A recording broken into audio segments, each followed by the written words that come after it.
मसीह यीशु की पैदाइश की कहानी। गलील के एक शहर में जिसका नाम नासरत था, एक लड़की रहती थी जिसका नाम मरियम था। और मरियम की मंगनी दाऊद के घराने के एक मर्द यूसुफ से हुई थी। एक दिन जिब्राइल फरिश्ता मरियम के पास आया और कहा, सलाम तुझको जिस पर फजल हुआ है, खुदावन तेरे साथ है। जब मरियम ने फरिश्ता को देखा तो बहुत घबरा गई। फरिश्ता ने उससे कहा, ए मरियम, खौफ ना कर, क्योंकि खुदा की तरफ से तुझ पर फजल हुआ है। और देख, तू हामला होगी और तेरे बेटा होगा, उसका नाम यीशु रखना। वो बुजुर्ग होगा और खुदा ताला का बेटा कहलाएगा, और खुदावन खुदा उसके बाप दाऊद का तख्त उसे देगा। जब मरियम ने फरिश्ता की बातें सुनी तो कहा कि ऐसा कैसे हो सकता है, मैं कंवारी हूँ।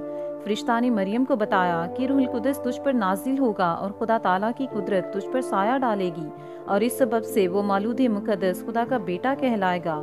फरिश्ता ने मरियम को ये भी बताया कि देख, तेरी रिश्तेदार अलिशबा की भी बुढ़ापे में बेटा होने वाला है, और अब उसको जो बांझ कहलाती थी 6वां महीना है। इन तमाम बातों को सुनकर मरियम ने कहा, देख, मैं खुदावन की बंदी हूँ, मेरे लिए तेरे कौल के मुआफिक हो।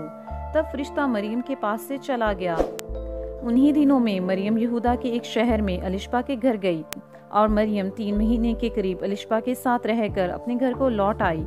एक रात जब यूसुफ सो रहा था तो फरिश्ता यूसुफ के ख्वाब में आया और कहा कि ए यूसुफ इब्ने दाऊद, अपनी बीवी मरियम को अपने यहाँ ले आने से ना डर, क्योंकि जो उसके पेट में है वो रूहुल कुदस की कुदरत से है। उसके बेटा होगा और तू उसका नाम यीशु रखना, क्योंकि वही अपने लोगों को उनके गुनाहों से निजात देगा।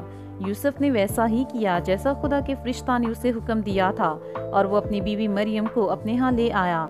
इन्हीं दिनों में ऐसा हुआ कि कैसर ऑगस्टिन की तरफ से ये हुक्म जारी हुआ कि सारी दुनिया के लोगों के नाम लिखे जाएं। चनाचे यूसुफ भी गलील के शहर नासरत से दाऊद के शहर बैतलहम को गया, जो यहूदिया में है, ताकि अपना और मरियम का नाम लिखवाए। जब यूसुफ और मरियम बैतलहम पहुंचे तो उनके लिए वहां ठहरने की कोई जगह नहीं थी, क्योंकि सब सराय पहले से ही भर चुके थे। इसलिए इन्हें ऐसी जगह रहना पड़ा जहाँ जानवर बांधे जाते थे। और फिर इसी जगह यीशु की पैदाइश हुई, और मरियम ने यीशु को कपड़े में लपेटकर चरनी में रखा। उसी इलाका में चरवाहे थे जो रात को मैदान में रहकर अपने गल्ला की निगरानी कर रहे थे, और खुदावन का फरिश्ता उनके पास आ खड़ा हुआ, और चरवाहों के चारों तरफ खुदा का जलाल चमका, और वो नहाए डर गए। फिर फरिश्ता ने उनसे कहा, डरो मत, क्योंकि देखो, मैं तुम्हें बड़ी खुशी की बशारत देता हूँ, जो सारी उम्मत के वास्ते होगी, कि आज दाऊद के शहर में तुम्हारे लिए एक मुनज्जी पैदा हुआ है, यानी मसीह खुदावन। और उसका तुम्हारे लिए ये निशान है कि तुम एक बच्चा को कपड़े में लिपटा और चरनी में पड़ा हुआ पाओगे। और यकयक उस फरिश्ता के साथ आसमानी लश्कर की एक गिरोह खुदा की हम्द करती, और ये कहती जाहिर हुई कि आलम बाला पर खुदा की तमजीद हो, और जमीन पर उन आदमियों के लिए जिनसे वो राजी है सुलह। जब फरिश्ते उनके पास से आसमान पर चले गए तो चरवाहे कहने लगे कि आओ बैतलहम तक चलें, और ये बात जो हुई है और जिसकी खुदावन ने हमको खबर दी है देखें। और फिर उन्होंने मरियम और यीशु के पास जाकर यीशु को चरनी में पड़े देखा, और जो कुछ इन्हें यीशु के बारे में बताया गया था सबको बताया, और लोगों ने तमाम बातें सुनकर तौजब किया। दूसरी तरफ कई मजूसी भी पूरब से यरूशलेम में ये कहते हुए आए कि यहूदियों का बादशाह जो पैदा हुआ है वो कहाँ है, क्योंकि पूरब में उसका सितारा देखकर हम उसे सिजदा करने आए हैं। हेरोदीस ने जब मजूसियों की बातें सुनी तो घबरा गया, और उसने कौम के सब सरदारों और फिकियों को जमा करके उनसे पूछा कि मसीह की पैदाइश कहाँ होनी चाहिए। उन्होंने हेरोदीस बादशाह को जवाब दिया कि यहूदिया के बैतलहम में। और फिर हेरोदीस ने मजूसियों को भेजा कि जाकर उस बच्चे की बाबत ठीक ठीक दरियाफ्त करें और फिर उसे बताएं, ताकि वो भी जाकर उसे सिजदा कर सके। वो बादशाह की बात सुनकर रवाना हुए, और देखो, जो सितारा उन्होंने पूरब में देखा था वो उनके आगे आगे चला, यहाँ तक कि उस जगह के ऊपर जाकर ठहर गया जहाँ वो बच्चा था।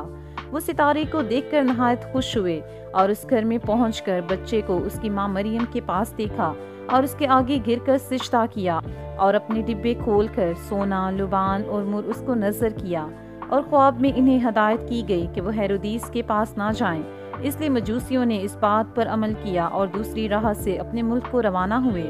जब मजूसी अपने मुल्क को लौट गए तो खुदावन के फरिश्ता ने यूसुफ को ख्वाब में दिखाई देकर कहा कि उठ, बच्चे और उसकी माँ को साथ लेकर मिस्र को चला जा, और जब तक मैं ना कहूँ वहीं रहना, क्योंकि हेरोदीस इस बच्चे को मरवाने के लिए ढूंढेगा।